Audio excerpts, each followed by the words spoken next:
মন্ত্রিসভায় রদবদলের গুঞ্জন, আলোচনায় নতুন মুখ।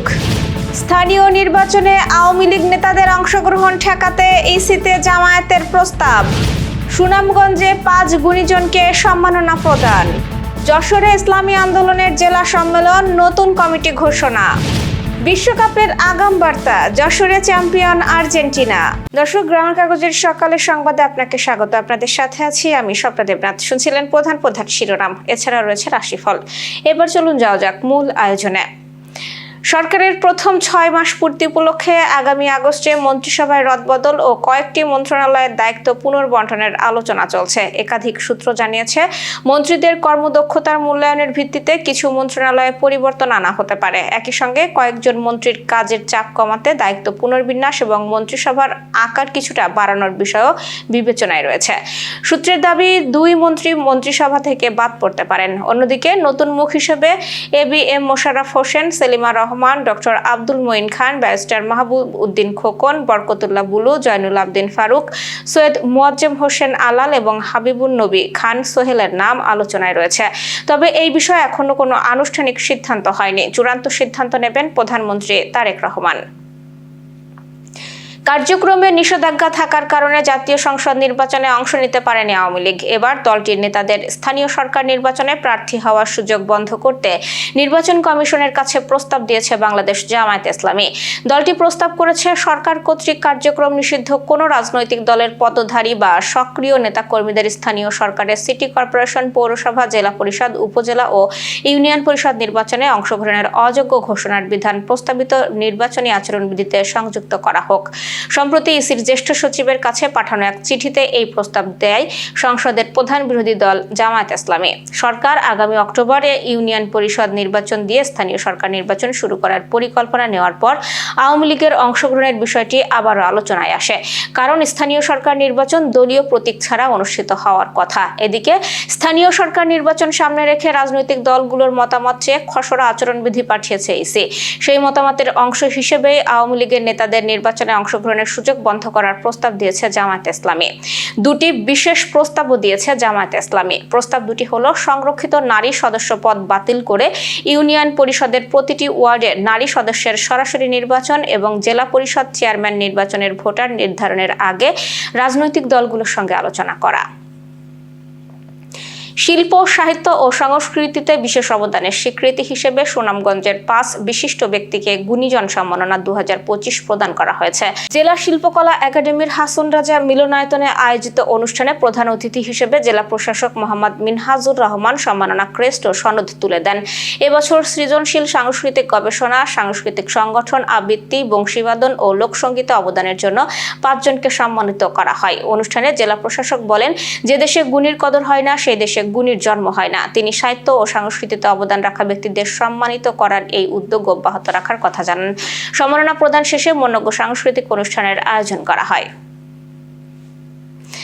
যশোরে ইসলামী আন্দোলন বাংলাদেশের দ্বিবার্ষিক জেলা সম্মেলন অনুষ্ঠিত হয়েছে। শনিবার পার্ক ভিউ রেস্টুরেন্টে আয়োজিত সম্মেলনে দলের কেন্দ্রীয় নেতারা দেশের বর্তমান রাজনৈতিক পরিস্থিতি, ইসলামী শাসন ব্যবস্থা প্রতিষ্ঠা এবং জাতীয় বিভিন্ন ইস্যুতে বক্তব্য দেন। তারা নেতৃত্বের পাশাপাশি রাষ্ট্র পরিচালনায় নীতিগত পরিবর্তনের প্রয়োজনীয়তার উপর গুরুত্ব আরোপ করেন এবং ইসলামী আদর্শভিত্তিক রাষ্ট্র গঠনে সবাইকে ঐক্যবদ্ধভাবে কাজ করার আহ্বান জানান।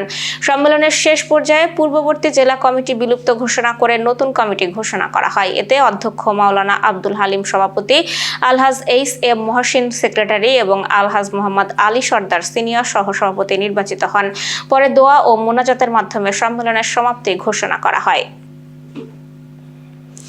ফিফা বিশ্বকাপ 2026-এর বহুল প্রতীক্ষিত ফাইনালের আগে যশোরেও ছড়িয়ে পড়েছে বিশ্বকাপের উন্মাদনা। সেই আবহে রিপোনটস জুনিয়র বিশ্বকাপের ফাইনালে উরুগুয়েকে 2-1 গোলে হারিয়ে শিরোপা জিতেছে খুদে আর্জেন্টিনা দল। শনিবার বিকেলে আরএন রোড ক্রীড়াচক্রের মাঠে অনুষ্ঠিত রোমাঞ্চকর এই ফাইনালে আলবি সেলেস্তে সমর্থকদের উচ্ছ্বাস ছিল চোখে পড়ার মতো। নির্ধারিত সময় জুড়ে মাঠে ছিল বিশ্বকাপ ফাইনালের মতোই উত্তেজনা। গ্যালারিতে ছোট বড় দর্শকদের উচ্ছ্বাস, পতাকা আর সমর্থনের স্লোগানে তৈরি হয় বিশ্বকাপের আবহ। খেলা শেষে জমকালো পুরস্কার বিতরণী অনুষ্ঠানে চ্যাম্পিয়ন দলের হাতে ট্রফি তুলে দেন যশোরের পুলিশ সুপার সৈয়দ রফিকুল ইসলাম। উপস্থিত ছিলেন জেলা পরিষদের প্রশাসক দেলোয়ার হোসেন খোকন সহ স্থানীয় ক্রীড়া ও সামাজিক ব্যক্তিত্বরা। ব্যক্তিগত পুরস্কারে টুর্নামেন্ট সেরা খেলোয়াড় নির্বাচিত হন আর্জেন্টিনার মাহিন হোসেন রায়হান। সর্বোচ্চ গোলদাতার পুরস্কার পান মরক্কো দলের রোহান খান এবং সেরা গোলরক্ষক নির্বাচিত হন স্পেন দলের রেদওয়ান হোসেন। আয়োজকদের ভাষ্য, কিশোর তরুণদের মাদক ও অপরাধ থেকে দূরে রেখে খেলাধুলার প্রতি আগ্রহী করে তুলতে বিশ্বকাপের আদলে এই ধরনের আয়োজন ভবিষ্যতেও অব্যাহত থাকবে। দর্শক, এবার চলুন জেনে নিই কেমন যাবে আপনার আজকের দিন অর্থাৎ 19শে জুলাইয়ের রাশিফল। মেষ রাশি, নিজের বুদ্ধি খাটিয়ে কার্যসিদ্ধি করতে পারবেন। কমিশন ভিত্তিক কাজে আর্থিক লাভের যোগ রয়েছে। আজ গোপন শত্রু ক্ষতির চেষ্টা করতে পারে। বৈদেশিক বাণিজ্যে অর্থলগ্নি করলে তাতে লাভবান হবেন এবং প্রিয়জনের কথায় মানসিক আঘাত পেতে পারেন। বৃষ রাশি, পারিবারিক পরিবেশ সামগ্রিকভাবে অনুকূলে থাকবে। পুরানো রোগের প্রকোপ বাড়তে পারে। ব্যবসায়িক অংশীদারের সঙ্গে সুসম্পর্ক বজায় থাকবে এবং কর্মপ্রার্থীরা নতুন চাকরি পেতে পারেন। মিথুন রাশির, সংক্রামক রোগে ভুগতে হতে পারে। জমানো টাকার অপচয় হতে পারে। কর্মক্ষেত্রে সতর্ক না হলে কর্তৃপক্ষের কাছে জবাবদিহি করতে হতে পারে এবং ঘনিষ্ঠ ব্যক্তির থেকে ক্ষতির সম্ভাবনা রয়েছে। দীর্ঘদিন ধরে পাওনা টাকা আজ পেতে পারেন। কর্কট রাশির, সঠিক সিদ্ধান্তের অভাবে সুযোগ নষ্ট হতে পারে। কর্কট রাশির জাতকদের অবিবাহিতদের আজ বিয়ের কথাও এগোতে পারে। দুষ্ট প্রতিবেশীর কারণে আপনার সমস্যা বাড়তে পারে এবং একাধিক ব্যবসা থেকে অর্থ লাভেরও সম্ভাবনা রয়েছে। সিংহ রাশির, মায়ের চিকিৎসার কারণে ব্যয় বৃদ্ধির যোগ রয়েছে। ছাত্রছাত্রীরা উচ্চশিক্ষায় নতুন পথ পেতে পারেন। আয় বাড়লেও পাশাপাশি অতিরিক্ত ব্যয় বৃদ্ধির যোগ রয়েছে। ঋণ সংক্রান্ত আর্থিক ঝুঁকি এড়িয়ে চলুন এবং বহুজাতিক কোম্পানিতে চাকরির প্রস্তাব পেতে পারেন। রাজনীতিবিদদের জনসমর্থন বাড়বে। কন্যা রাশি, খাওয়া দাওয়ার অনিয়মের কারণে হজমের সমস্যা দেখা দিতে পারে। নিজের বুদ্ধির দোষে কর্মস্থানে সমস্যায় পড়তে পারেন। তর্ক বিবাদে প্রতিপক্ষের পরাজয় নিশ্চিত হবে এবং ন্যায্য প্রাপ্তিতে বাধা পেতে পারেন। সরকারি কাজের সঙ্গে যুক্ত ব্যক্তিদের আর্থিক উন্নতির যোগ রয়েছে। তুলা রাশির, ব্যবসায়ে মোটা লাভের ইঙ্গিত রয়েছে। উপার্জন বাড়লেও সঞ্চয় যথাযথ হবে না। আগের আটকে থাকা টাকা আজ ফেরত পেতে পারেন এবং কাছের বন্ধুর শারীরিক সমস্যায় বিচলিত হতে পারেন। বৃশ্চিক রাশির, সৌভাগ্য বৃদ্ধির যোগ আছে। নতুন কোনো যৌথ উদ্যোগের ব্যবসা প্রতিষ্ঠিত হতে পারে। অবিবাহিতদের বিয়ের কথা এগোতে পারে এবং সোনা, খাদ্যদ্রব্য, নিত্য প্রয়োজনীয় দ্রব্যের ব্যবসা আজ লাভজনক হবে। শরীরে অস্ত্রের আঘাত লেগে রক্তপাত হতে পারে। ধনুরাশির, আজ স্বাস্থ্য ভালো থাকলেও মানসিক শান্তির অভাব থাকবে। সাংসারিক কাজের ঝঞ্ঝাট বাড়তে পারে। কর্মক্ষেত্রে ঊর্ধ্বতন কর্তৃপক্ষের দৃষ্টি আকর্ষণ করবেন এবং গুরু দায়িত্ব আপনার কাঁধে আসবে। ভাই বোনের মধ্যে মতপার্থক্য দেখা দিতে পারে এবং ব্যক্তিগত সমস্যায় বন্ধুর সহযোগিতা পেতে পারেন। মকর রাশির, জমি জায়গা কেনা, নতুন বাড়ি তৈরি বা গৃহ সংস্কারের কাজে অর্থ ব্যয় হতে পারে। কোনো চতুর বন্ধু আপনার অনিষ্ট সাধনের চেষ্টা করবে। জীবনসঙ্গীর স্বাস্থ্যহানি মকর রাশির জাতকদের উৎকণ্ঠা বাড়াবে এবং সন্তানের উন্নতির সুখবর আজ পেতে পারেন। কুম্ভ রাশির, রক্তচাপজনিত কষ্ট ভোগের আশঙ্কা রয়েছে। ছাত্রছাত্রীদের পড়াশোনায় অনাগ্রহ এবং মনোসংযোগে অনীহা আসতে পারে। জীবনসঙ্গীর উত্তরাধিকার সূত্রে সম্পদ লাভ হতে পারে। আজ বিনিয়োগ করলে লাভবান হবেন এবং সামান্য বিষয় নিয়ে মায়ের সঙ্গে বিরোধ হতে পারে।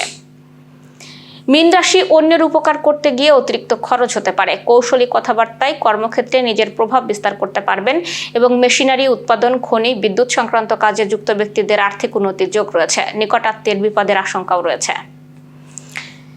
দর্শক, এই ছিল এখনকার আয়োজন। সব খবর সবার আগে জানতে ও দেখতে চোখ রাখুন গ্রামের কাগজের ইউটিউব চ্যানেল ও ফেসবুক পেজে। বিদ্যুৎ ও জ্বালানি তেল ব্যবহারে সাশ্রয়ী হন। আপনার কোনো প্রশ্ন বা তথ্য থাকলে জানাতে পারেন কমেন্টে। এতক্ষণ সাথে থাকার জন্য ধন্যবাদ। পরবর্তী খবর দেখুন বেলা 2:30টায়।